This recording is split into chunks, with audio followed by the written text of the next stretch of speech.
Good to see you tonight. Good to see you too.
Tonight we wanted to play a little intro music. Sorry about that, folks. We just had a computer blackout, and we got Mag still on the phone. Mag, you still there? You with me? Yes. Good deal. And we're going to leave the Swalwell thing alone. We covered that pretty much before we had the little break. Maybe that was God Himself telling us that's enough. So maybe even God Himself was tired of hearing about Eric Swalwell tonight. I do want to talk to you about something more important. The Pope. What is your take on the Pope's brush up with Trump and why he's doing it? There's a lot of theory out there tonight. David Axelrod, who was Obama's hitman, met with the Pope over the weekend, and he came out Monday really slamming Trump about Iran. And today he was in Algeria forming some kind of Muslim alliance. And on top of everything else, I want to get your take on Meloni from Italy suspending the defense contract for Israel, and there's all of a sudden a brush up with her and Trump, and she was at one time one of his most staunchest allies in Europe, and all that has ended so suddenly in the last 72 hours. What's going on? It's a mad, mad world, kid. What's going on out there? Well, I think with the Pope, first of all, it's really weird that David Axelrod is meeting with the Pope. I don't know why anybody thinks that that's okay. Like, can you imagine if we just had a Republican strategist hanging out with the Pope? It'd be front page news on CNN. It'd be a massive issue. I mean, Pope Leo is a liberal. He's just a straight up and down liberal. I don't know why Trump allows himself to fall into this, because all it does is hurt him. Like, Pope Leo doesn't have less Catholics liking him because he's in a fight with the president. But Trump has a coalition that is fractured right now, that's kind of messy, and he gets the best he can from being aligned with as many portions of it as possible, like the Catholic base. I think Trump he's in a fighting mood. He really is. Like, you say one bad thing about him, he wants to take you to the mat, destroy you. He is giving no leniency.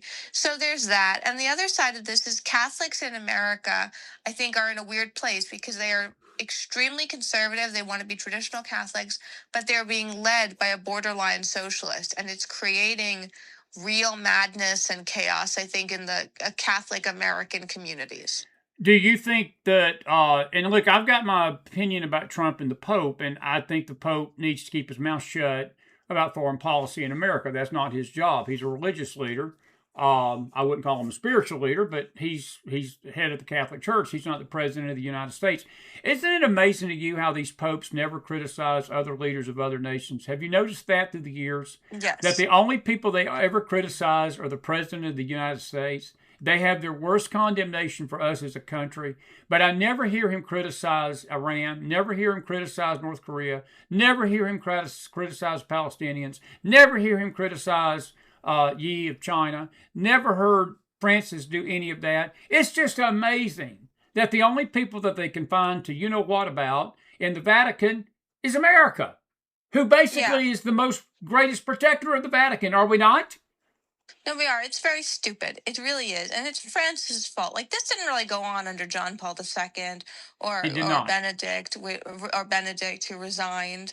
It really didn't. I blame a lot of this on Pope Benedict. Like I think that if this is my problem with what Pope Benedict did. The Pope is chosen by God and according to Catholic doctrine for the time that that person is needed. So Pope Benedict was just as conservative as Pope John Paul II, perhaps more so. John Paul II learned from Pope Benedict when they were cardinals and young men in the church. So Pope Benedict gets elected, would have been Pope until I think he died in 2021, which would have shepherded us and Catholics across this nation through a time of massive liberal outrage and transgenderism and all of that, doing exactly what was needed. Instead, he quit, and we got the lunatic that was Francis, which I will tell you, most Catholics do not even view as a legitimate pope. We just don't. And now we're in a bad place because Francis, a man who I do not think was a legitimate pope, appointed the majority of the College of Cardinals to get us the next pope. And while we can kind of make peace with it because both popes are not alive anymore, I will tell you there's a lot of questioning about whether or not any of this is legitimate and if we've had a legitimate pope since Pope Benedict. I'll agree with that 1,000,000%. I didn't know you were Catholic. Are you Catholic? Yes. Oh, I did not know that. Okay, well, I learned something about my goddaughter tonight. Okay, well, good for you. But I want to ask you this. I'm glad you brought that up because Cardinal Sarah tonight, who I thought should have been the next pope, to be frank with you, he was out there sounding the alarm tonight about Islam. And today, Leo comes out and tells the world that we should not fear Islam anymore. That we need to lower our fear of Islam. Magdalene, is he freaking mad? That's a drunk talking? I mean, does he not understand that thousands and thousands of Christians are being slaughtered in Nigeria, in the Philistines, Pakistan, in Iran, and other Muslim countries where Christians are having their heads cut off, and jihadism is running wild across the nation, and he's telling us not to fear Islam? I mean, excuse me? It's very frustrating. He should just stop talking. He just needs to stop talking. It's a really big problem. The liberalization of the Catholic Church was definitely on purpose. And what happened was that the leadership of Catholicism has adopted this position of amnesty and pro-illegal immigration, and we're all one people, and there's no borders, and kumbaya, and all that nonsense. And then Catholics in America became super traditional conservative, want borders and everyone locked out. So you have this breakaway of the leadership does not represent the wants of the people of this country whatsoever. And there is fear within the Catholic Church of that generational changeover, which is slowly coming, where the new generation of priests and nuns and cardinals and bishops are almost all, except for some regions of this planet, conservative. So if you give it 10 years, the Catholic Church will become conservative again, much more so than I think it's even been since the 90s. What do you believe? Do you believe Axelrod got into his head over the weekend, or do you think how Leo felt? This is how Leo's been feeling? Because, this is the first brush up that he's had with Trump in our country, really, since he took office. Has it not been? No, it has been. And, Axelrod is a very sneaky human being. People do not realize how brilliant he is. He's one of the godfathers, I would say, of modern politics, especially presidential politics. And he understands Trump's coalition. This is the problem with Trump's coalition right now. It's not a traditional Republican coalition. It's not like just evangelicals, independents, fiscally minded conservatives. That's not what happened. It is a conglomerate of evangelicals, very conservative Jews, conservative trad Catholics, independents, and people who would be considered hippies who are against like endless vaccines or abortion, like that they want body autonomy.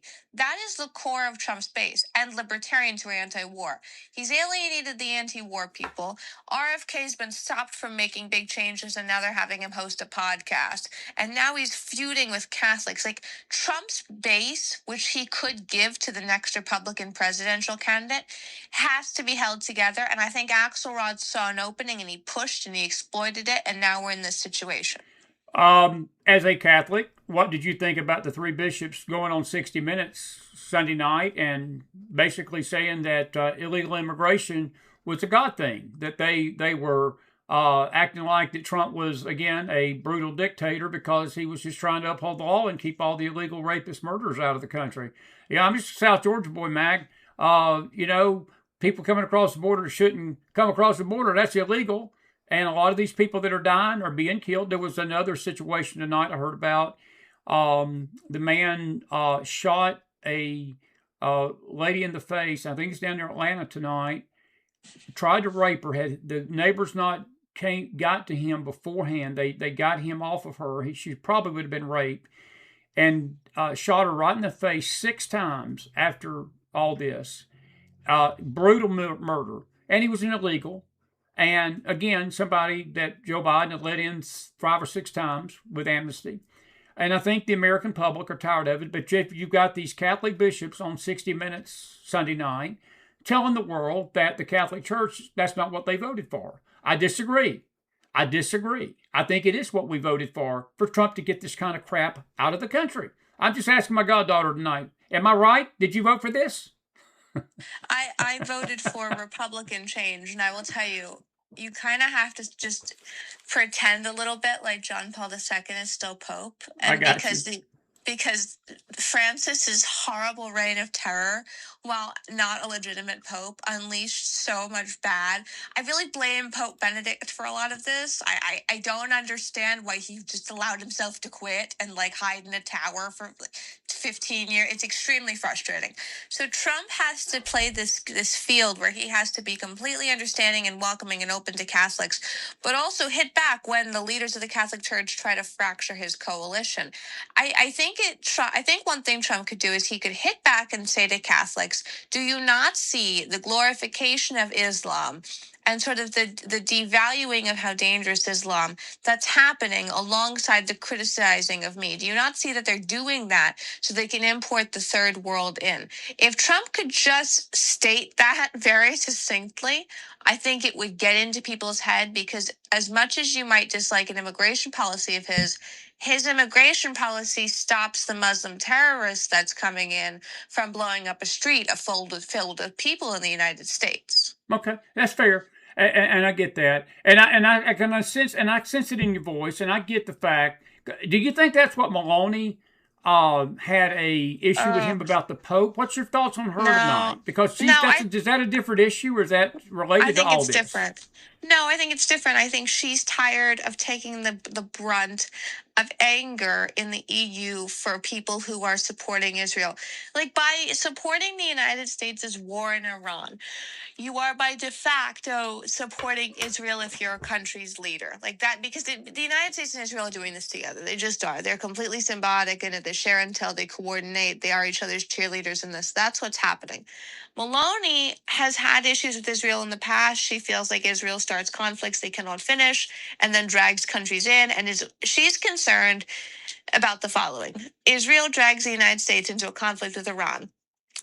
The U.S. gets attacked by Iran so much so that they need defense and they invoke Article 5 from NATO. Now, all of a sudden, Europe is involved in the United States' war, but they have to do it because if not, the U.S. will pull out any defense systems they've put within Europe. So that's what it is to me. She's frustrated by what's happening. Yeah. Well, I'm going to slightly disagree with you on one thing. Israel didn't pull America into this war.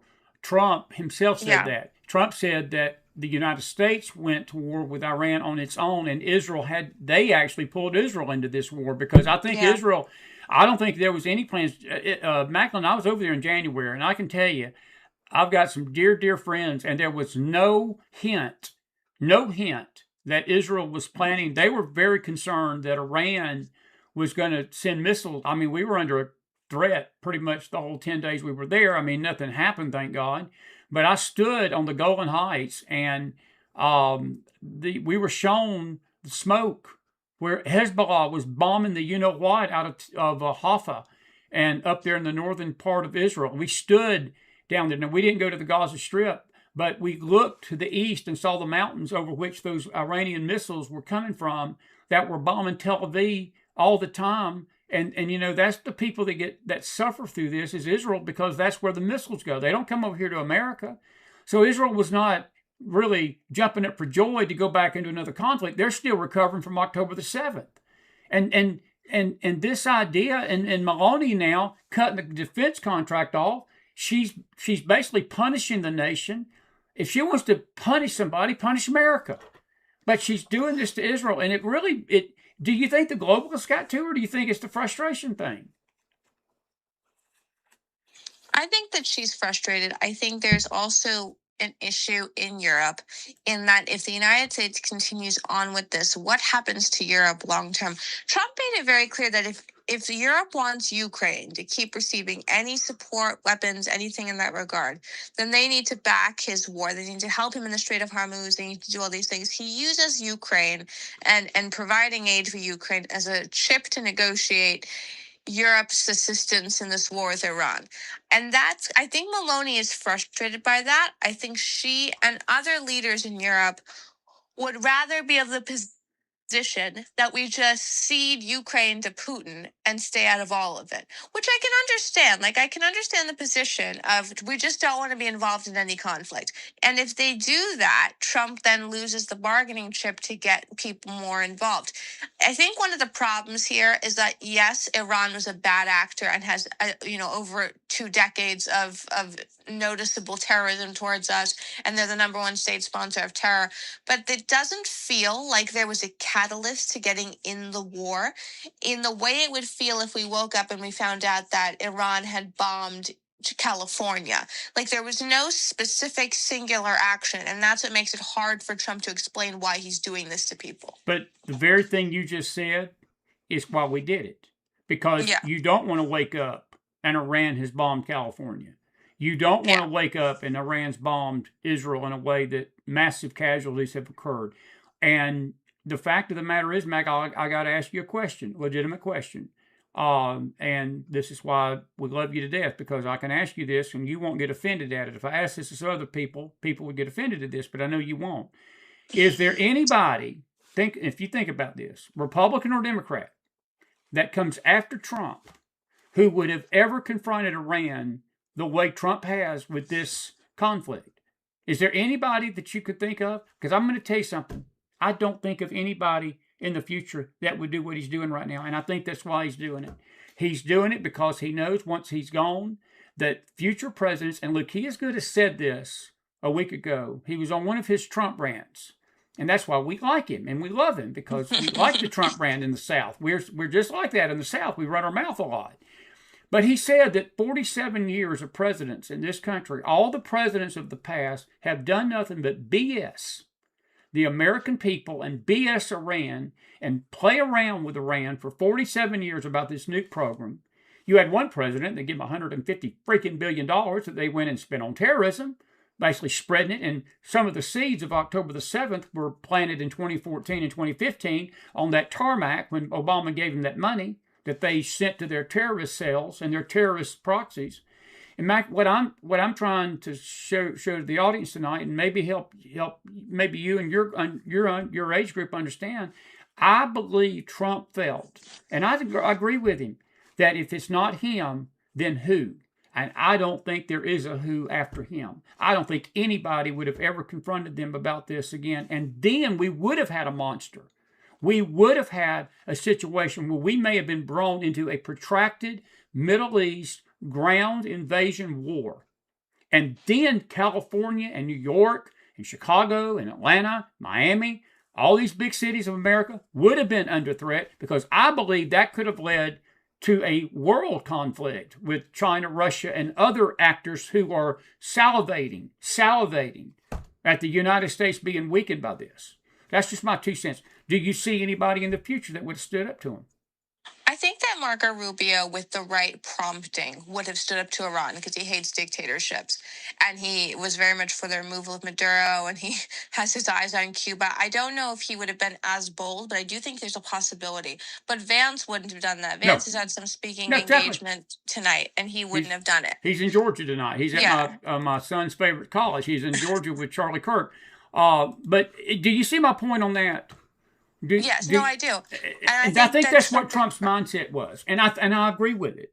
But go ahead. I'm sorry. I see it, and I get that. I think that if that's really your opinion, and you're Donald Trump, and that's why you're doing this. It's the communication that has really. I don't think the Trump White House communication has been good in this. I'm very surprised. I think Caroline Leavitt is a very good press secretary in terms of the actual job of press secretary. You stand at the podium and do the questions. But in terms of the off hours, like the comm strategy, the building out the apparatus of continuous messaging, I don't see any of that whatsoever. I see videos glorifying the war, which also don't strike the right tone, because if you're trying to show why it's somber and serious, you should be running videos that highlight the terror attacks going back to 2012 and then 2014. Absolutely. And all of those. Like, if you're going to have highlight videos, I don't need another highlight video of a fighter jet going into the sky. I need a highlight video that shows James Foley getting his head chopped off in the Middle East. Like, that kind of thing, people will remember what Iran is guilty of. So I don't know if it's Caroline Leavitt's fault. It's probably more the comms director fault and the strategist, but I think Trump's been massively let down by them. Kit, that's why you are way beyond your years and wisdom. I'm telling you, that's an excellent point, and I'm agreeing with you 1,000,000%. And I had a family member over to the house tonight. We were talking about Trump, and he's not a Trump loyalist, but he's not a Trump hater either. He's sort of in the middle. And we got to talking about this over dinner tonight, and I said, has something been different in this second term with him than the first term? And I think, he didn't do a great job communicating the first time, but he was sort of hamstrung. And I sure thought he would have learned some lessons. But this second time around, there has been some communication problems. And it's really what cost Pam Bondi her job. It's what cost Kristi Noem her job. And it's what's causing a lot of friction with the mega base. And maybe there's not a lot of friction. But I think there's some concerns, and I think you articulated it very well. It's communication. And look, I'll use Kristi Noem as an example, and you can chime in on this. I think it is a righteous act. It is a righteous effort to keep this country free from lawlessness and to keep this country free from murdering, raping illegals. That's a righteous effort. But when you take a righteous effort, and you get on a horse, and I'm not trying to jump on Kristi Noem tonight, but I'm going to use this as an example. All of those commercials and all of those ads that I saw, and her doing her South Dakota background, and I love South Dakota because I'm going to be there in a few nights to hold a gathering up there. And I love that state. It's a beautiful state. But I think you understand where I'm going with this. All this glitz and all this makeup and all this hair and all this faux pas, it's glamorous thing. It's not glamorous. And I think that we're tired of that. Pam Bondi, the same way. Pam Bondi spent her first year on Fox more than she did in her office. And I think that when you do that, you lose your righteous level of effort. You lose that feeling that the American people are behind you, but they see this stuff. And Maggie, if you can see it in your 20s, I'm sure that people up in their upper echelon of ages, because your age group gets it. Y'all see this stuff. Y'all see beyond the smoke and the mirrors and the makeup. That's why I asked you, and that's why I got you on my program tonight, because y'all see through this stuff. Is that an accurate description of what's going on and what's happened to him? No, it is. And the Pam Bondi situation, I'm so frustrated by, because I think she's the fourth attorney general, or maybe the third or fourth at this point, and he's still picking bad ones. Yes, he is. How has he not learned the lessons of picking an AG? That's a great point. Don't pick one that wants to be famous. It's really straightforward. Like it's abundantly straightforward. Pick somebody who can do the job, is a very, very conservative person on immigration and drug enforcement and all of that, and just pick somebody trustworthy. But this effort to pick like your buddies is so ridiculous. And then Alina Habba is someone people want to have as Attorney General. Why don't you just make Barbie Attorney General? Like, why not? Just go to Mattel and grab a doll and stick her in the office, because it's the same thing. It's the same thing. It's so frustrating.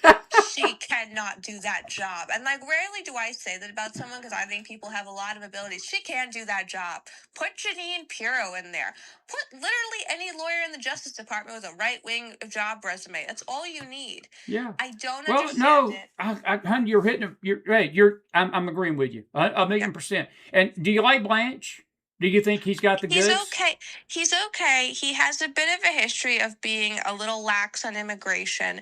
He's not as right-wing as I'd like, but if the choice is between him and Alina Habba, I choose him. Okay, fair enough. And I'm glad. That's why I pay you the big bucks. Come on and give me these award-winning opinions. I think you nailed it. I think you absolutely nailed it. That the communication has fallen down, and if they can communicate, if they could communicate better, and Iran's included, this goes to everything. If they in the economy, they're having a struggle right now, telling and convincing the American people that the economy is going to recover, because the feeling is not there right now.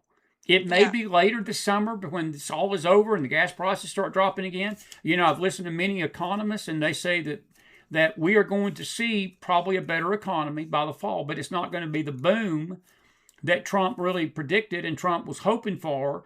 And that's just a prediction, and it may be fine. We don't know where we're going to be in 3 months, 5 months. In politics, we don't know where we're going to be next week. We could have you back on here because the world could end. But you know what I'm saying? Is that the feeling right now, though, is that people are struggling. And they're struggling at restaurants. They're struggling at the grocery store. They're struggling at the gas pump. They're struggling with light bills and gas bills, and everything that their money that they're working hard to make is going right out the door, because cost of living is so high. People are being choked to death. And whether Trump's to blame for that, it's unfair to blame him for it. But it's just the way the economy has not percolated under him the second time like it did the first time. And there's no denying that. Is that true? That's true. And his family has to start to clue into that a little bit.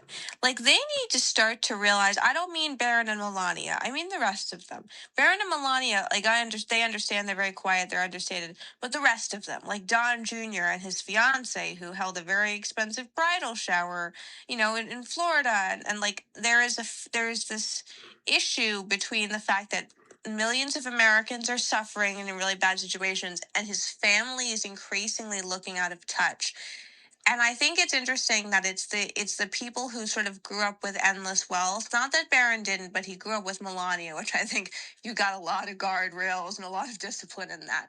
Because the people like Ivanka, Don Jr., the rest of them, they're having a lot of parties. They're doing a lot of dances.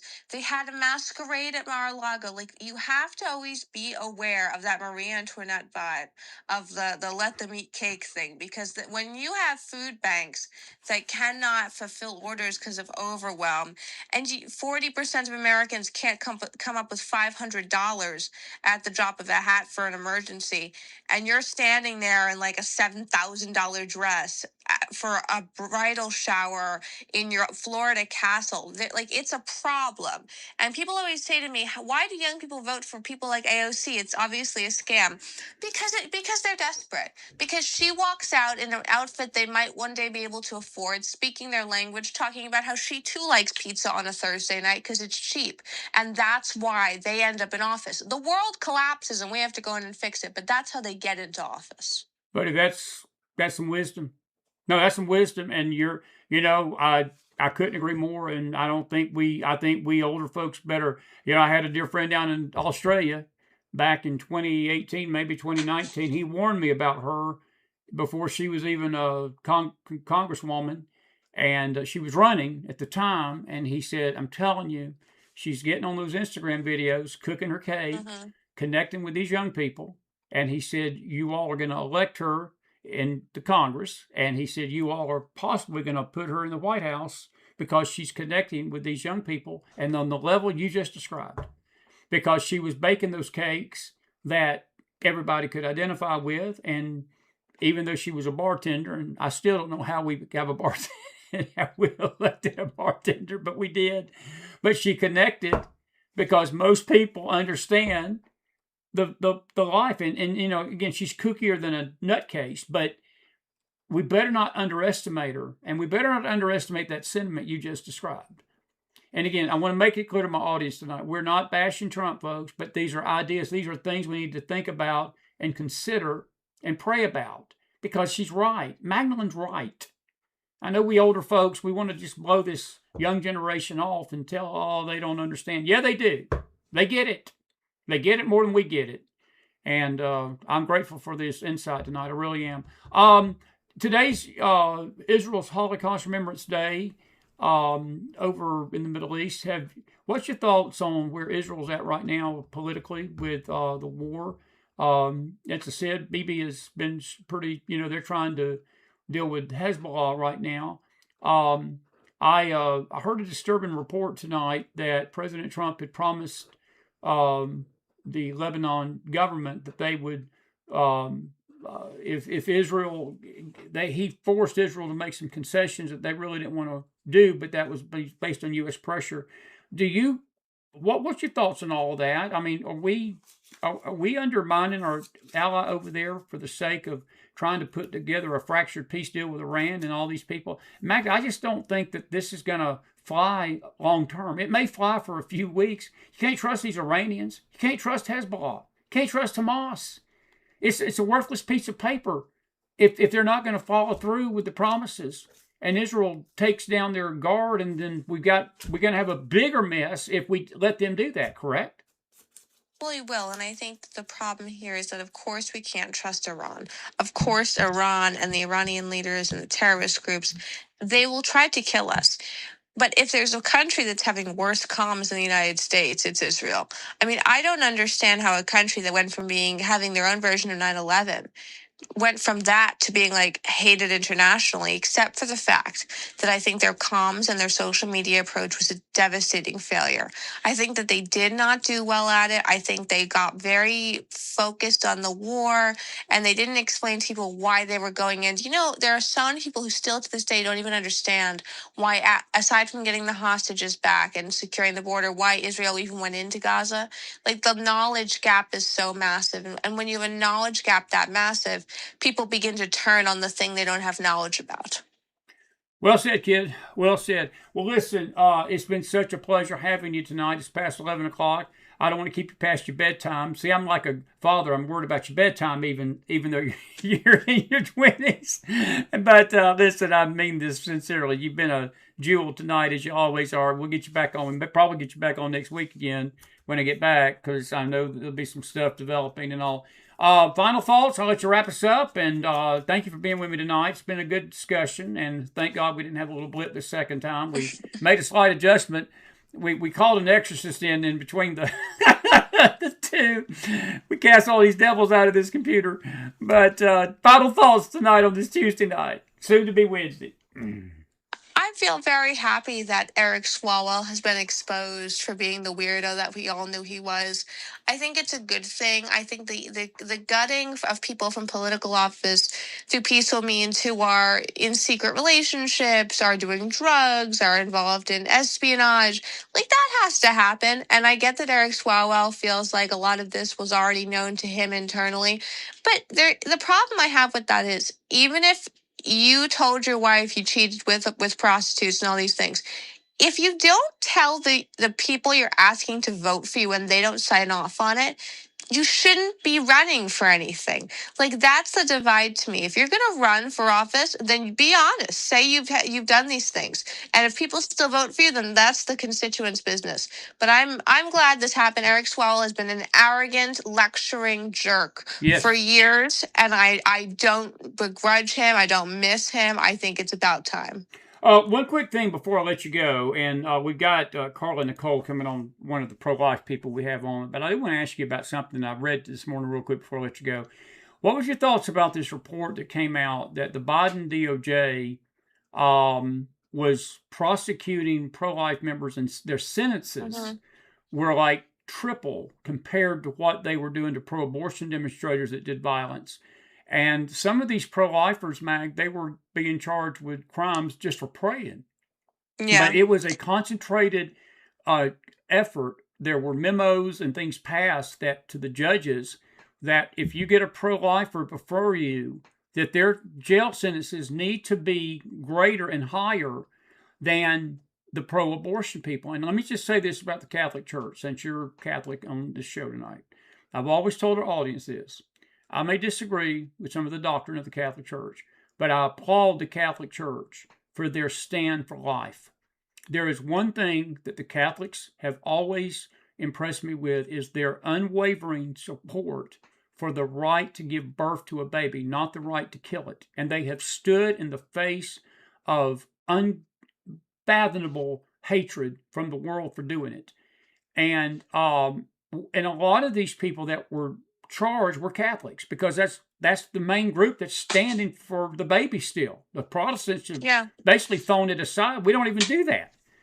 But when you heard about that, do you think we get any retribution for that? Because that's criminal, is it not? Yeah, no, it is, and it's egregious. And Biden took that framework from the UK, where they are prosecuting people. If you go up to someone that's sitting outside an abortion clinic and you're a police officer in the UK and you ask them what they're doing and they say just staying there, or, thinking about their shopping list, they can't be arrested. But if they say they are praying in their mind for this to not happen, for a stop to abortion, for women to turn around, then they get arrested. It's a thought crime situation. And I think that the Biden administration ran with that. That is the Democrat vision for America. And that's why when I talk to Republicans who are disenfranchised about the war and everything, I remind them, think about what 4 years under Biden was like. And he was an incompetent, a non-understanding president, easily steered with no vengeance because he couldn't process or think about anything or make real decisions. Imagine what it would look like with a competent, fully there mentally Democrat. It will literally be an unsafe country for conservatives. Yes, it will. Do you think Shapiro or one of those moderates going to get the ticket, or do you think the Democratic Party is going to go left in 28? I think they're going to go left. I can't imagine. I mean, maybe, they can't run Shapiro because he's a Jew and their own side is too anti-Semitic. And he talked about that when he was not picked as VP, and that ridiculous man Tim Walz was, and how they asked, Shapiro, the Pennsylvania governor, said they asked him if he was an agent of Mossad when he went in to be vetted for the Kamala Harris shortlist for VP, and he was like, "What? Like, are you serious?" And they asked him if him and his wife were Mossad agents. So they can't pick him. I think they're going to go further left, not as left as they would like. But if they go further left and we don't have policies that are in complete contrast to theirs, that's a problem. Yeah, it's a big problem. Well, we're going to follow this thing. I think you're right. I think that London has fallen. I mean, you're right. It's become a thought crime. One final quick question. And don't be sending me a bill for overtime for this interview, okay? Just saying, kid. But anyway, I'm messing with you. Do you think we're being overtaken in this country by Islam tonight? Do you think we're seeing the overtaking of America by Sharia law and Islam? Oh, absolutely. And I think that there is a effort in the Republican circles to glamorize it. And that's why you have people like Tucker Carlson who go to Arab Emirates real estate conventions and talks. I think it's very odd that the rise in anti-Semitism coincided perfectly with the rise in approval of Islam, and the idea that, it's a conservative religion, so it's more symbiotic, it's more agreeable to Christianity than Judaism is. If you genuinely believe that, then you are foolish. If you think that Islam is more compatible with Christianity because they encourage conservative practices.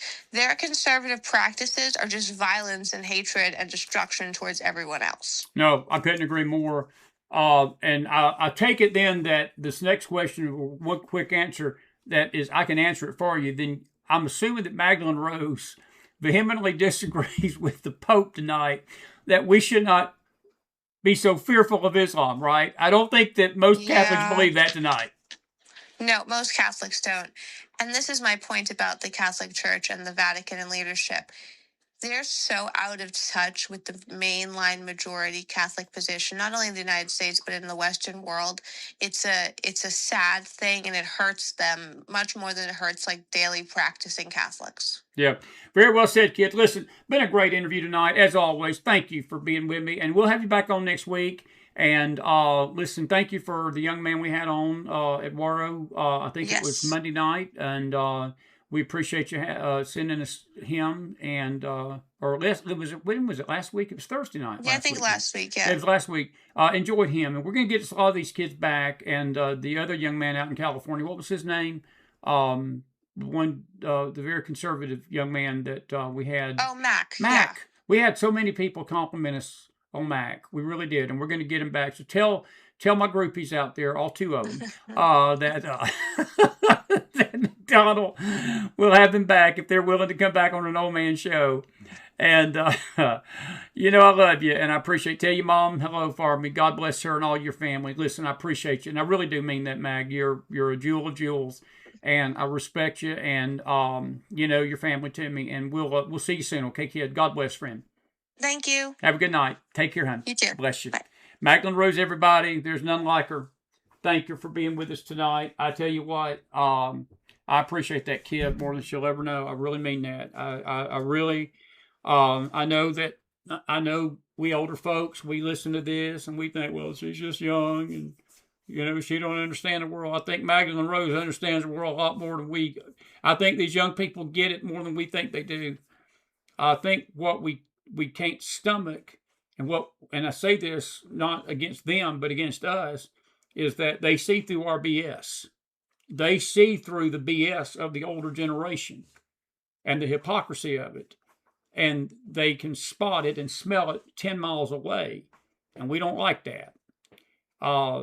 But it's why I love Magdalene Rose, because she cuts to the chase. I may not agree with every jot and tittle she has to say, but in general, I've agreed with pretty much everything she's had to say.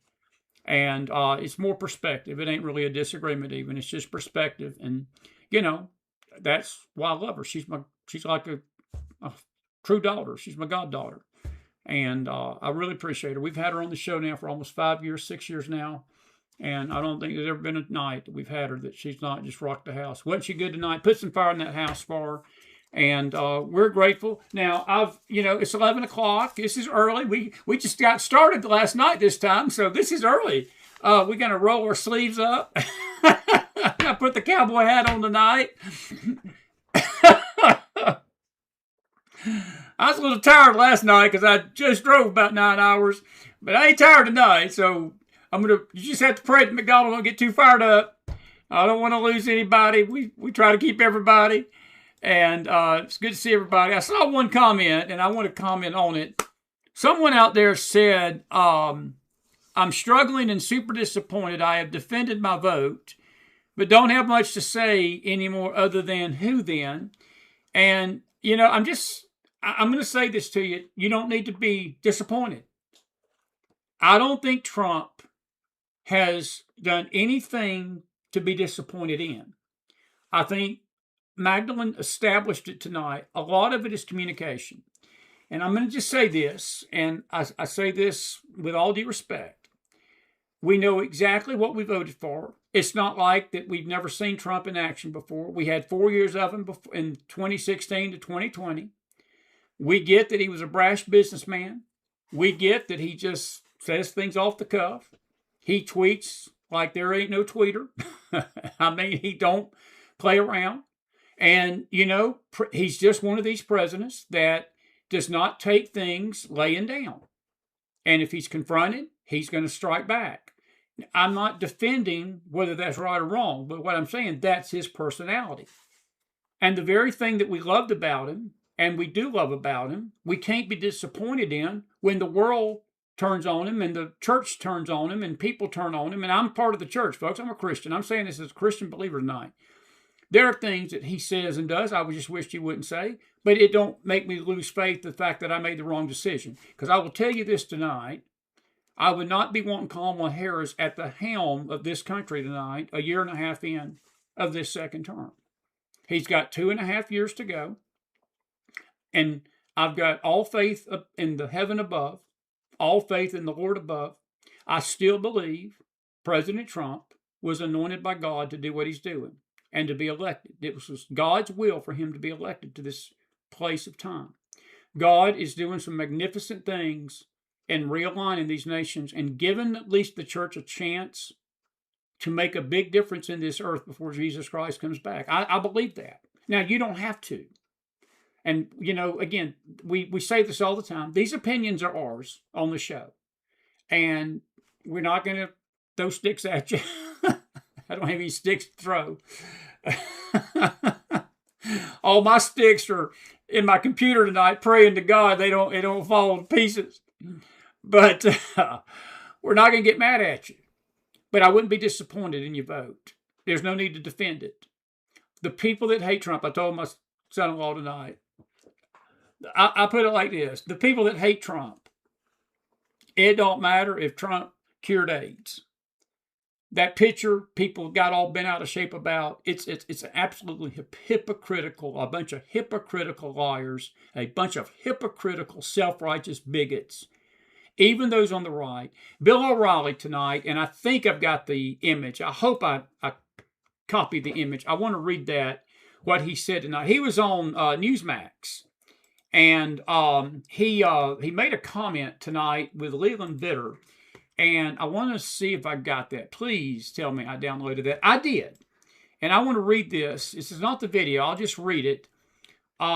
This is President Trump, and he was talking about that he was stunned by the pagan media throwing a tantrum over President Trump in that image yesterday that he posted through social. And we talked about that last night, and I don't want to get back into it tonight. Because you got people losing their lunch. We had somebody tell me today that because we posted some pictures of Obama where they did that, and I'll just show you the pictures that they did of Obama, and I don't remember a lot of these voices on the right being all bent out of shape about this. And, there were people posting pictures like this. There were pictures like this right here of him being the Messiah and all of that. Look, they even put a crown of thorns on him. I mean, that was on left-wing websites galore and his thing. And Newsweek even put this out, and of course that was somebody's parody of him. But the fact of the matter is, the hypocrisy runs deep because I don't remember a lot of these voices, even on the right, saying a whole lot about anything.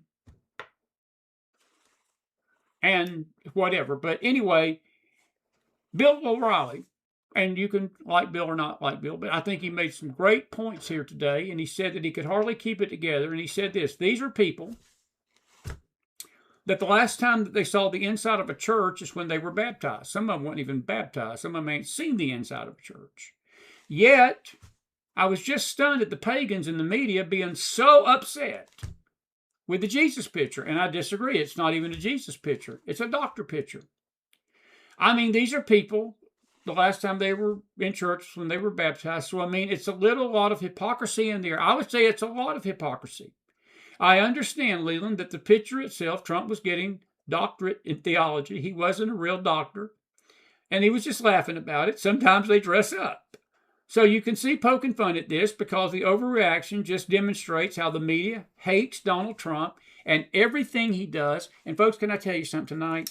Our families on the left that hate Trump and people that hate Trump, that's what all of this is. I've never seen a president. I'm with Magdalene about the Attorney General thing. He's made some he's a human being. And all this idea that he thinks he's king or he's the Messiah or he thinks this and thinks that. I don't know if you saw the video yesterday, the DoorDasher that went to the White House, brought some McDonald's, and he opened the door and he was as down to earth. I mean, what president goes to the door of the White House and answers the DoorDash? And of course, he was trying to make a political point about the no tax on tips, and I get all that. And he gave her a pretty good tip, looked like, and he was joking with her. He said, I promise you the White House are good tippers. But I thought to myself, there will be somebody, I guarantee you, that takes offense at that, what he did with her. They'll take offense at it. And if you hate Trump, everything he does, you're going to take offense at. The Trump haters are not going to be pleased. It don't matter. It don't matter if he would have put a picture with him in a three-piece suit, okay? It wouldn't have mattered. Anything that he posted, anything, it would have infuriated the left and the right, because there's a lot of people on the right, they mouth with their mouth that they're all for President Trump, but when he does something they don't like, they tear into him like knives.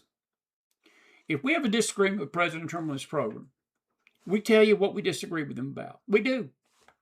And we do have disagreements with him sometimes. I don't like some of the things that he's done with Israel, with this peace agreement. I think that he's stabbing her in the back at times, and I don't like that. I believe that he's selling out our only friend over there, and he can't trust these Iranians. He can't trust Hezbollah.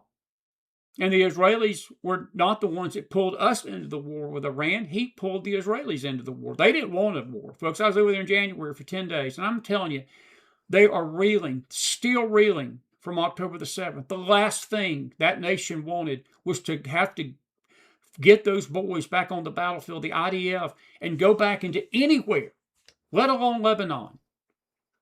They're war weary, they're torn, they're hurting, they're scared. They're beat down by this atrocity of October the 7th. So Israel wasn't hungry for war as the crazies like Candace and Tucker are claiming tonight, and the other crazies on the right. You had The View today, and I don't know if I've got the thing about that. I don't know if you heard about this. I'm sure some of you did. Here it is right here. I'll just show you the meme. We're not going to have a lot of videos. But Jesus himself did not run around saying, I'm the Messiah. I'm the Messiah. Jesus kind of did say he was You're supposed to have a little bit of... That's exactly what Jesus said. I am the... You know what? Let me try this again. Let me play this back. This is Joy Behar mocking Christ today. Now I'm going to ask you a question. I wonder how many on the right. I wonder if Aleph, I don't want to say the names, but I wonder if some of these Twitter handles that are Christian are going to say anything about this. And you say, well, they're not the president. No, they're not the president. But President Trump wasn't mocking Christ.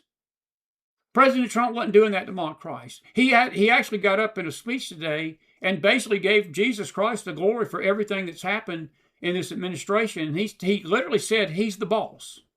He is my boss. That don't sound like it's being ugly about Christ. We took a poll in the chat last night, and 100%, I don't get 100% on anything.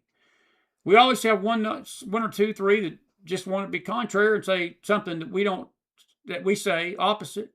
We had 100% last night. People that did not believe that picture was an offense and a shot at Christ.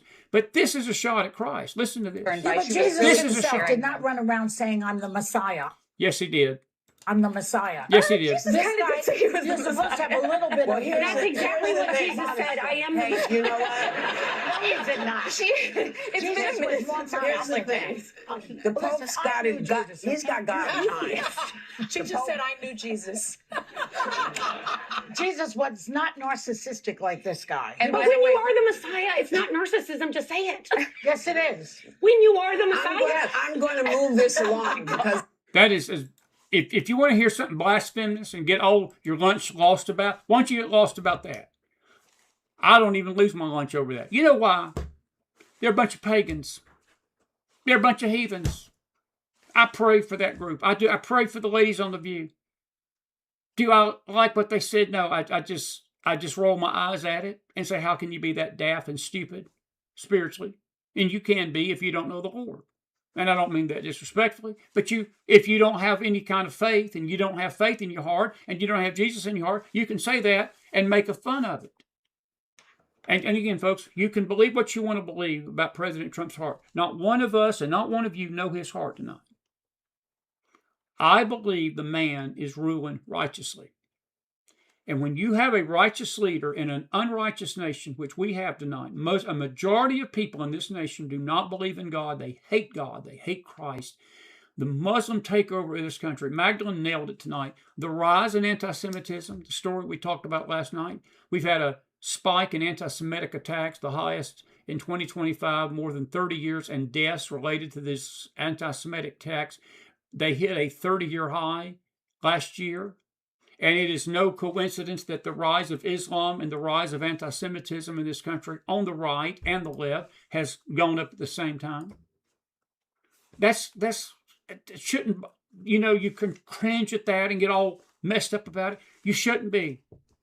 You should very calmly just say, Lord, I pray that you reveal yourself to those pagans and those heathen, because that's what they believe. That's a heathen view of Christ. But you've got people, I swear, they will get offended at a ham sandwich. They will get offended at a ham sandwich. Bill O'Reilly was right on. These pagans don't care about Christ. They don't care about anything. They care about one thing: Donald John Trump. They despise him. They despise him. And nothing he does is going to please everybody, folks. And it ain't going to please all of us. Not all the time. But I will tell you this on this show, and we have no qualm in telling you this, we are 100% behind our president. And I believe that what he's doing is righteous. What he's doing with the border is righteous. What he's doing in Iran tonight is righteous. What he's doing in trying his best to protect faith in this country and stand up for the pro-life movement is righteous. Now, if you don't want people in his cabinet, you don't like people in his cabinet, you don't like the way he wears his hair, or the way he talks, or the way he tweets, and all this stuff, that is minuscule in relation to the bigger picture of who he is and what he's doing. That's just a few thoughts tonight. I'll amen myself on that. And Carol, I'm so glad you said that. I can agree with that I'm glad he's making these tough decisions and not me.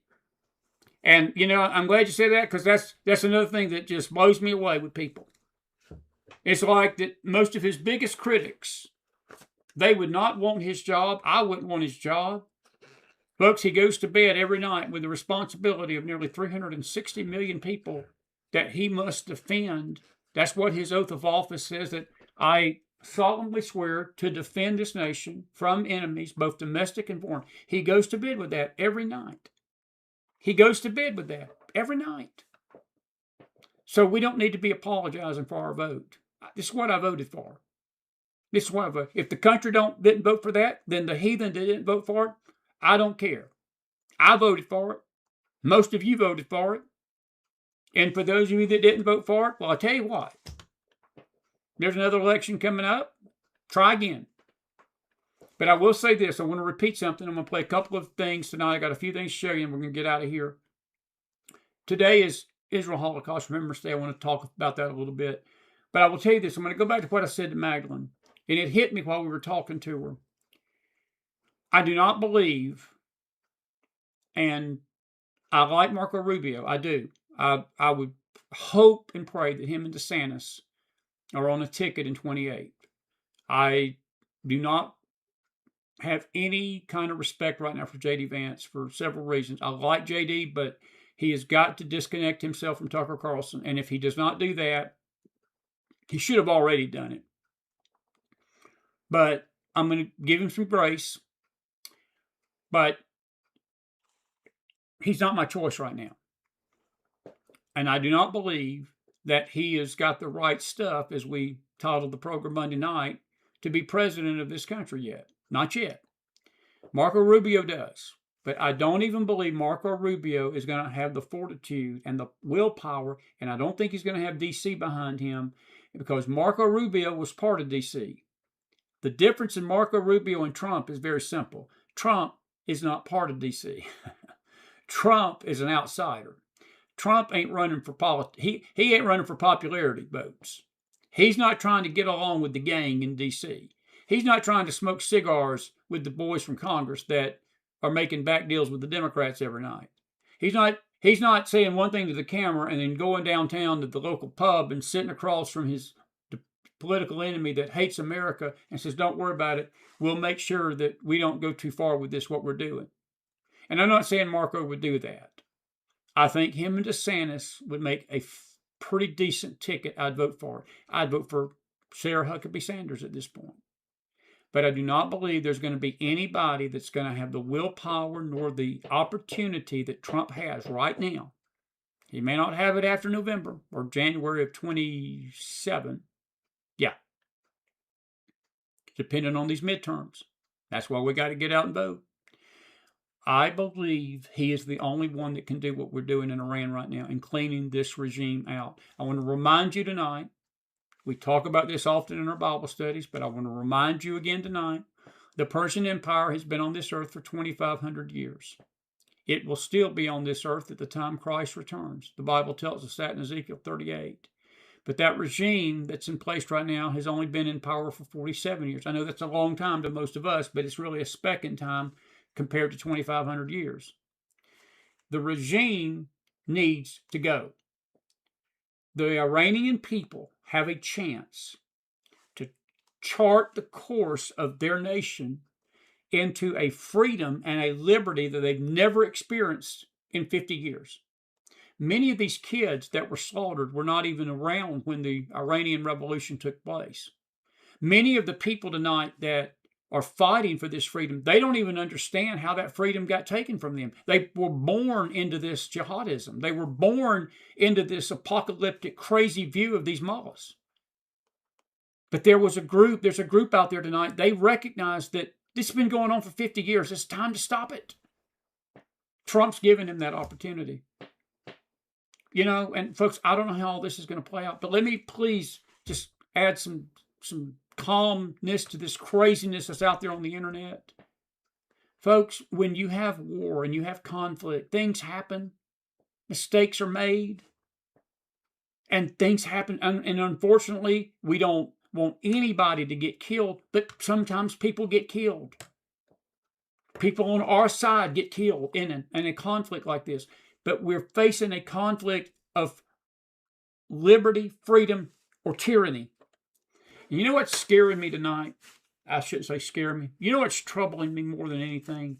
Is the very thing that we're fighting against in Iran, is we're allowing it right here in our backyard in America.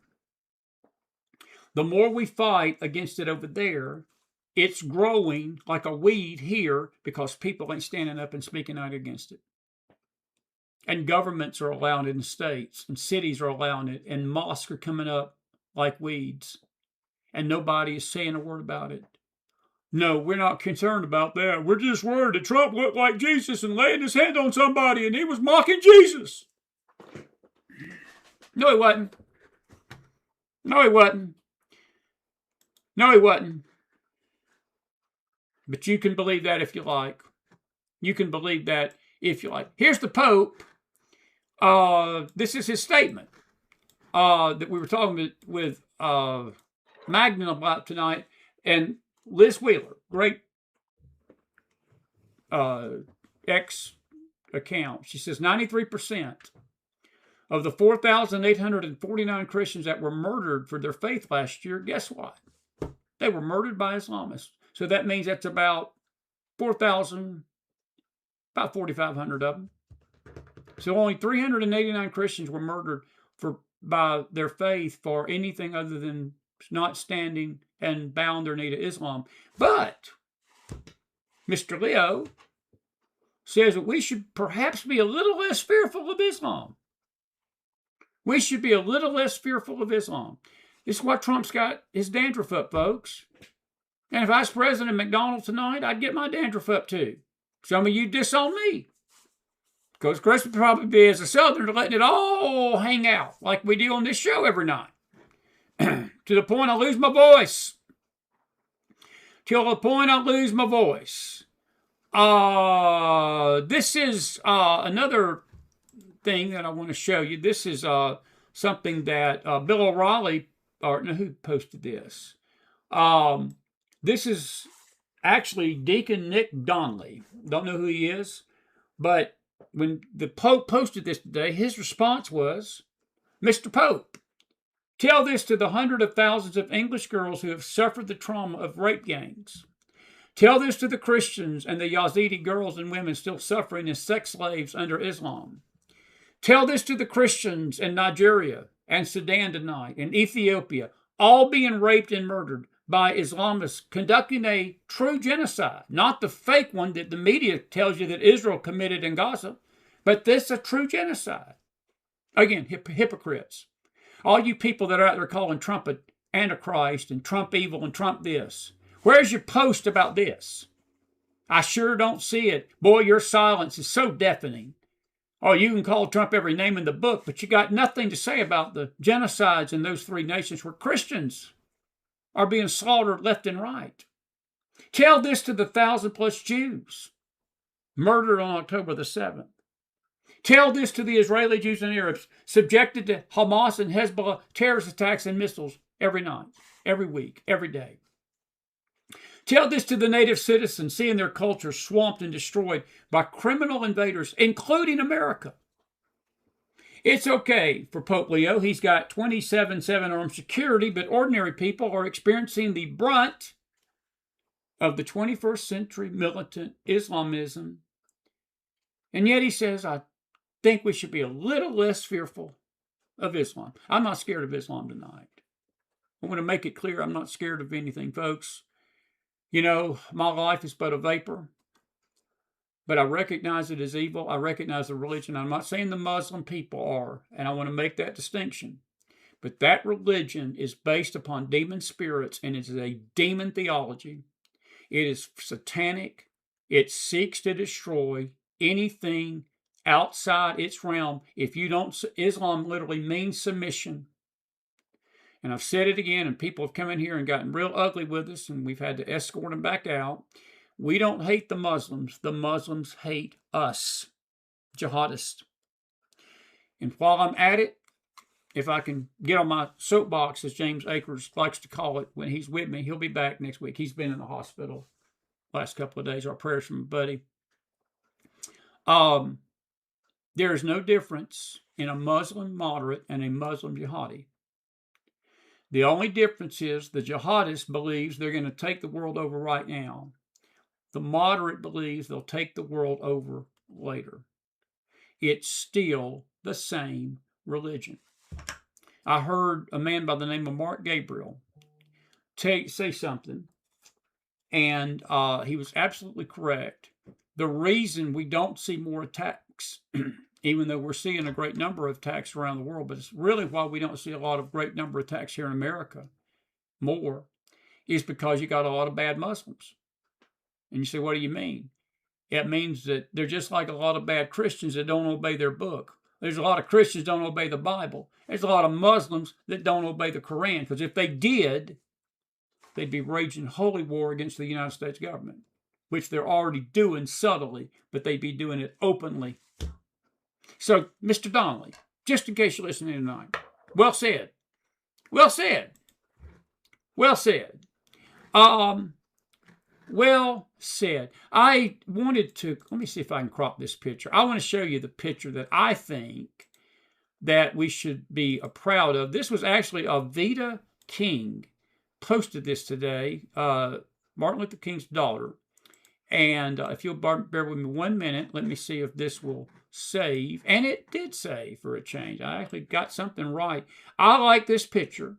Maybe this is a better way to have posted the picture with President Trump yesterday. There's the same man. I don't think Jesus was offended at what Trump was trying to do yesterday. He was trying to lay hands on that person. And by the way, folks, I might as well just say this to you. I don't know if you realize this. Do you realize we as Christians are the hands of Christ?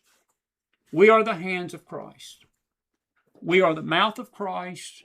We are the feet of Christ. We are the body of Christ. He is the head of the church. But we are called to do His work on this earth. And His work on this earth is healing the sick. We don't do that in our strength. And I really believe President Trump understands that. And if I felt like that he was doing that yesterday to blaspheme the Lord, I would have been the first one to scream about it, folks. But the faux pas hypocrisy of this is stifling and people need to get a life. I want to read something to you tonight. Veronica West. I'll amen myself on that. I'll amen myself. But anyway, let me see if I can find this. I want to read this to you. I'm going to have to read it. I can't. Let me just read what Veronica said. She says, I love how God exposes the religious spirit. We are offended by this. While the church, and I want you to listen to what she says, while the church is silent on same-sex marriage and killing his unborn, when the same voices that condemn this picture start voicing their opposition to what God calls an abomination, then I might consider paying attention. Jesus called them whitewashed tombs and a brood of vipers. Rend your garments, or rend your hearts and not your garments. P.S. Maybe God is speaking. And she goes on to say some other things in this. But it was some good stuff there. But I appreciate Veronica. We've talked to her before. We've begged her to come on the show. Maybe one of these days she will. But I love that picture, folks. We're the hands of Jesus. And I want to say it like she said it tonight. If you're not going to go out and stop being a coward, a cowardly hypocrite, and not stand up for the unborn and stand up against same-sex marriage and other abominations that this country is wallowing in and suffering in, that President Trump's trying to fight. President Trump's trying to stand up against it. And the lawlessness, while I'm at it, the lawlessness. He's trying to keep the lawlessness out of this country. If you're not going to stand with him in that, hush up. Hush up. Because your faux pas hypocrisy is falling on deaf ears to those that understand what's going on in this nation tonight and what's at stake. I love the picture. Because that's what we all should be doing. By the way, if you're a born-again believer tonight, that man on the left there in that beautiful grove, he's in your heart, and you are his hands and his feet and his voice. We need to start acting like it. And maybe President Trump was getting a revelation of that. Perhaps. And I'll just leave it at that. But, Pope, Mr. Pope, I don't think the Catholic Church agrees with you on that. And I think that we voted exactly for what we voted for. I'm on a roll tonight. By the way, let's see here. I don't want to talk about Swalwell tonight. I could, but I'm not going to. One other quick thing here. This is the Prince of Saudi Arabia talking about Iran and why it's important while we're doing it. Is it a battle for Islam? Iran is not a rival to Saudi Arabia. Its army is not among the top 5 armies in the Muslim world. The Saudi economy is larger than the Iranian economy. Iran is far from being equal to Saudi Arabia. But I've seen that you called the Ayatollah Khamenei the new Hitler of the Middle East. Absolutely. Why?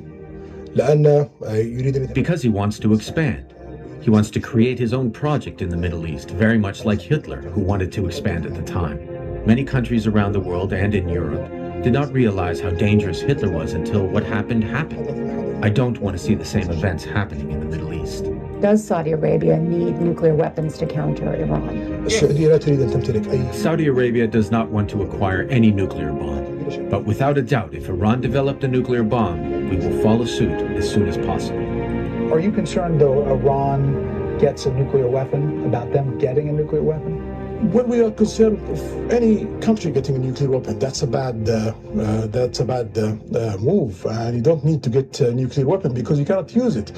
Even if Iran gets a nuclear weapon, any country use a nuclear weapon, that means they are having a war with the rest of the world. The world cannot see another Hiroshima. If the world see 100,000 people dead, that means you are in a war with the rest of the world. So it's a useless effort to reach a nuclear weapon because you cannot use it if you... And that's a little snippet of his interview with 60 Minutes there and Brett Baer. And folks, you know, I'm going to talk about this before I take your questions. If we got about 15 minutes tonight, I'll take it at midnight. You know, I love these late night gatherings. I just love these little late night conversations. We get some good stuff late at night, better than those comedians on television. He made some great points in there, and I want to just say this to the folks that are on the fence about Iran. I'm going to ask you a question tonight. First poll question of the night. Do you think that if Iran had that nuke, do you think if Hamas had a nuke, would they use it on Israel? Do you think if Iran had a nuke bomb that could reach this country, would they use it? I'm just curious. How many of you believe they would? And if you don't believe they would, say no. And if you do believe they would use it, say yes. I'm just curious tonight how you feel about all that, because I want to get your take on that. Do you believe that they would use it? Say yes if you believe that, and say that no if you didn't.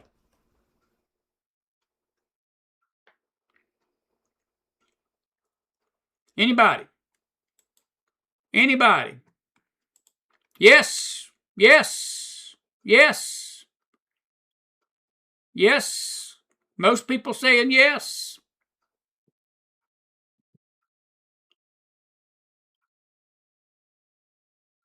Let's look at that. Most people are saying yes. Not one no yet. 100%. Grant? I believe it. All right. If we believe that, then we need to stop considering, let me change this wording. If we believe that, then we should understand the righteous effort that Trump is trying to make sure that regime don't get one. I may not agree with the logistical and the logistics of every jot and tittle that they're doing over there. I don't. But I agree with the righteous cause that he's doing, and that's why my differences with logistics are never going to overshadow my support for what he's doing. And I'm not going to criticize him like some Monday morning quarterback that don't know what he's talking about, because I don't. I'm not in the trenches with him in that sense. I don't have to wake up and make those decisions. And I go back to what Carol Smith said, which was perfect tonight. It's a good thing he's the one having to make that decision and not me.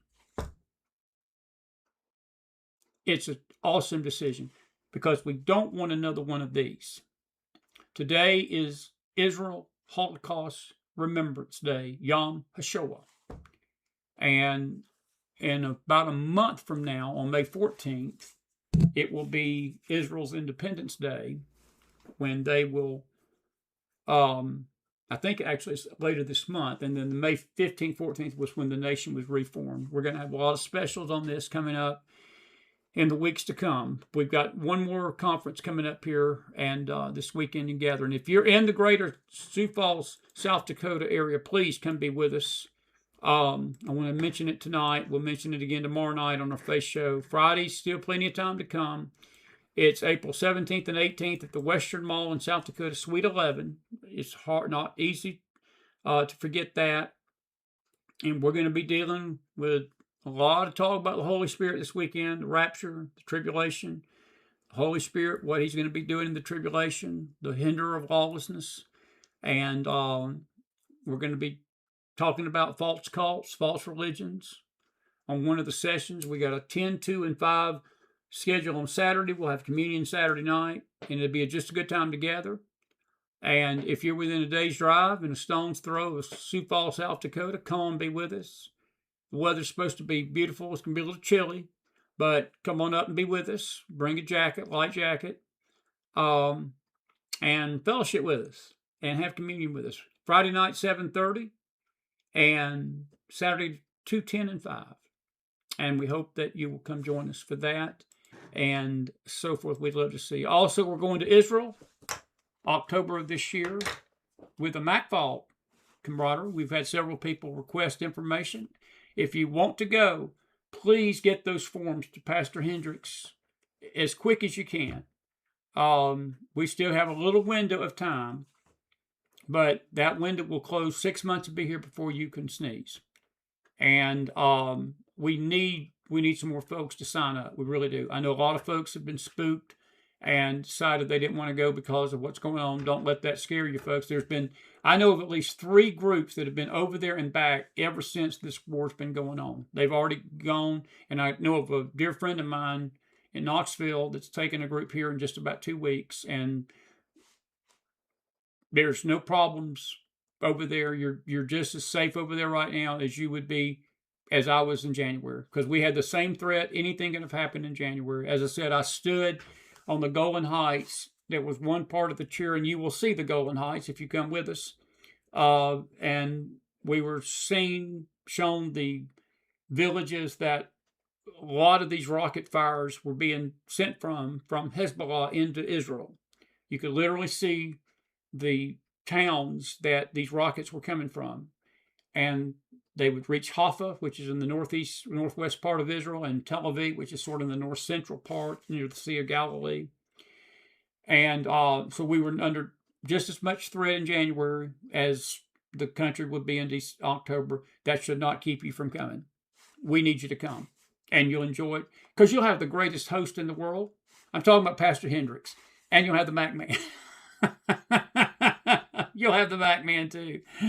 But we're going to double team and teach and share with you and encourage you, pray for you. And it's going to be an experience that you will not forget.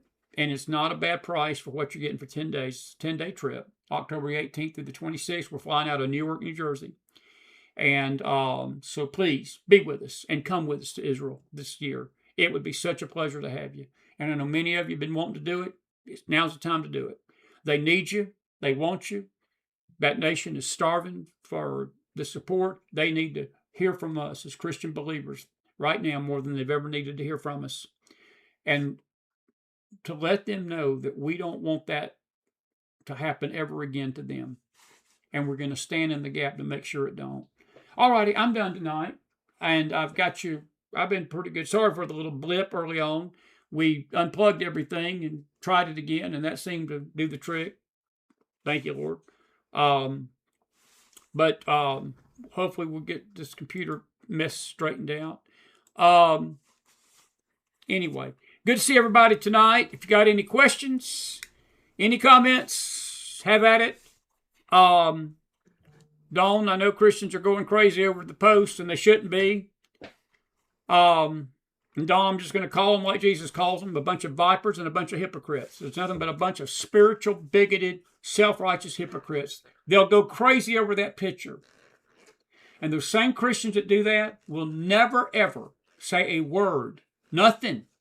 Scared to death to offend their abortion buddies, scared to death to offend people, scared to death to offend anybody standing up for the truth. But God forbid they get an image. I had somebody tell me tonight he was disgusted by it. And I said, well, we've all got to be disgusted about something, don't we? So, yeah, they're losing their lunch over it. I don't care. It didn't offend me because I understood what Trump was trying to say in that picture. He really was trying, if we would take a step back and get away from the Trump hatred syndrome and the Trump derangement syndrome and the craziness of the right and the left, we'd understand that what he was really trying to say is what we should be doing too, neighbor. We should be laying hands on the sick and praying for the sick and helping those that need help and praying for them that they would recover. What a novice idea that we act like Christ. So, yeah, they are, but I don't care. CJ says it seems everybody makes our president to be a pretty show dog who is dainty and cute. Well, we didn't vote for that. We voted for a strong Rottweiler who will eat you up if you get out of line. And CJ, I could not agree more. That's exactly what we voted for. That's why we love him. And again, it makes us cringe at times. I'm sure he could word things a lot better. And I got a sense that Trump understands that too. I think that he has his moments. He loses his cool, but he'll come back the next day and he'll make a statement about the statement he'll make, and say, I could have worded that better or something. I mean, he's human, folks. He's human. And he's not the Antichrist. For goodness sake. people that are just spiritually daft. People believe it. But you're right. I didn't vote for a dainty, cute show dog. I voted for a president that was going to defend this country and to keep this lawlessness out of this nation from that border and to stand up to our enemies overseas. And I will tell you again tonight, folks, there will not be a president like this one in our lifetime, I don't think, ever again. And we better appreciate what he's doing and pray for him and support him, because if we don't, we're going to wind up with somebody. God will give us who we want. All these complainers and all these mourners, if there's anything my Bible students know in the morning we've talked about for the last 6 to 8 months, is what happened to Israel of old. God gave them what they murmured for. When they murmured and complained, I tell you what God did. They murmured about the water. They murmured about the bread. They murmured about this and that. God let them wander in that wilderness for 40 years, murmuring and complaining. I don't want to see this nation go that route. We've got a chance to change the course of not only the nations of the world, but this nation, if we'll let the Lord do his work through this man. He's not divine. Trump. I'm speaking of Trump. He's not divine, but he's getting divine help if we'll embrace it. Well said, CJ. Well said. I'm with you. That's what I voted for too, my friend. That's what I voted for too.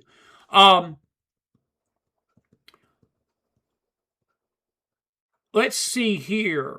Mark, it may not be our last stand, but it's getting close. Mark, you said something about the regime. The same evil regime took our people hostage under Carter. That is very correct. And Mark, that was the beginning of it. That was the beginning of it. 1979, those hostages stayed in that nation for 469 days. I was a sophomore in high school the day that Reagan laid his hand on that Bible. We watched it as kids, that inauguration, and he was my president. I love Ronald Reagan. But you know, Mark, even Ronald Reagan did not do anything to basically retaliate for what they did. And I think it gave Iran a green light. And I think what Reagan banked on, because a year later, Iraq and Iran went to war with each other. And America, which has a habit of doing this, and we shouldn't do it, but we backed our enemy to destroy another enemy. And that's where we had the rise of one Saddam Hussein. A lot of what Saddam got his power from was the Reagan years that was praying to God he would take care of our Iran problem. Well, he did. He gassed them all to death. But what we didn't count on is him turning on America. And just, 9 years later, we were in Iraq getting him out of Kuwait. And in 2003, we were back over there again before he got killed and his sons. But he didn't take care of Iran because they rose back from the ashes. And again, Reagan, as good as he was, didn't do nothing about those hostages. And there should have been retribution for those hostages. That's just my opinion. And I think I can get an amen in the house on that. All right, let me check our Facebook, folks. I don't want to leave them out tonight.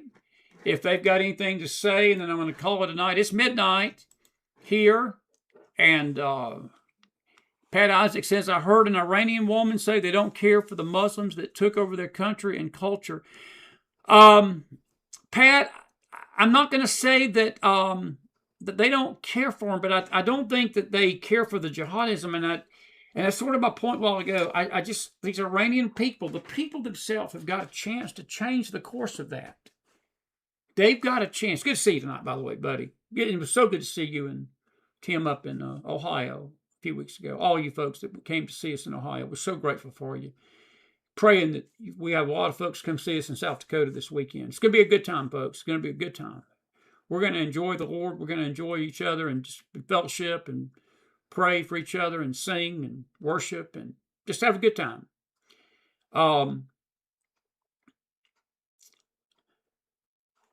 Pat, the country of Iran stands at a crossroads tonight, just like this one does, to be frank with you. They can go the direction of freedom, or they can go the direction of jihadism. I pray they choose the other. I do. I pray that they take this opportunity that's about to be handed to them with this regime, and they rise up and they go the direction of faith and go the direction of freedom. They're not going to change. I don't think it's going to matter. I don't expect, and we shouldn't expect, Iran to turn Christian. But what we can pray for is that God will let the gospel get through there in this time of revolution, in this time of transition, and get as many souls in Iran saved as we can to the true faith. And who knows, God may put, wouldn't that be peachy? God can do it. And maybe we should expect that. But the reality of it is, it's just what happened in Iraq.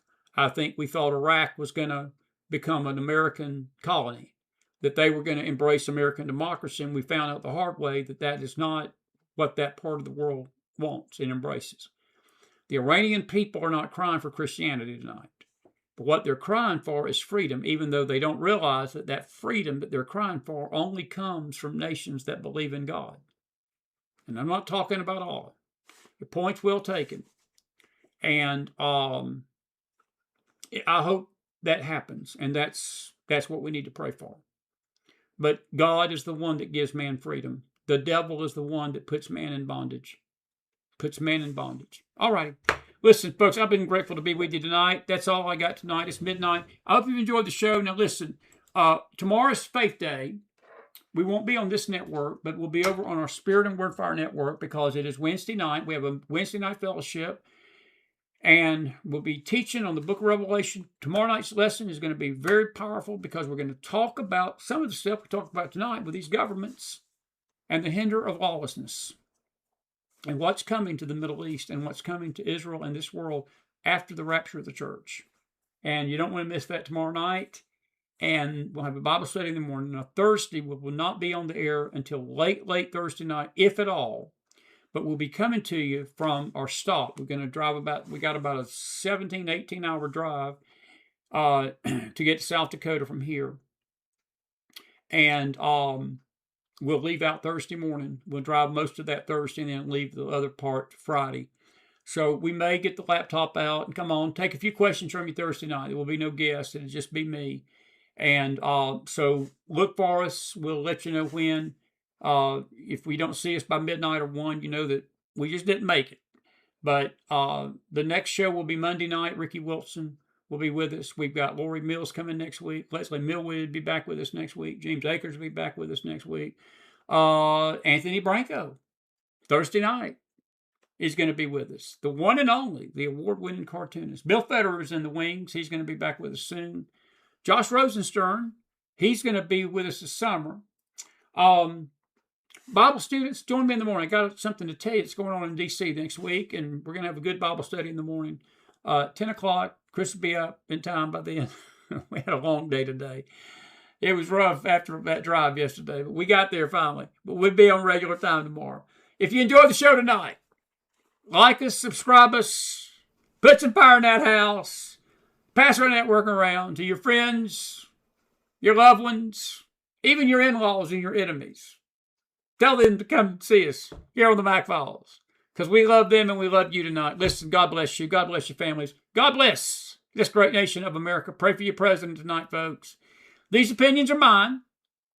And if you want to have a discussion, McFilesForum@gmail.com. We'll be more than happy to listen to you. All righty. God bless you out there tonight. Have a good one. Take care of yourself. And I will see you back here in the morning on the face side. And see you from South Dakota over the weekend. God bless you all out there. Good night. Have a good one. Take care.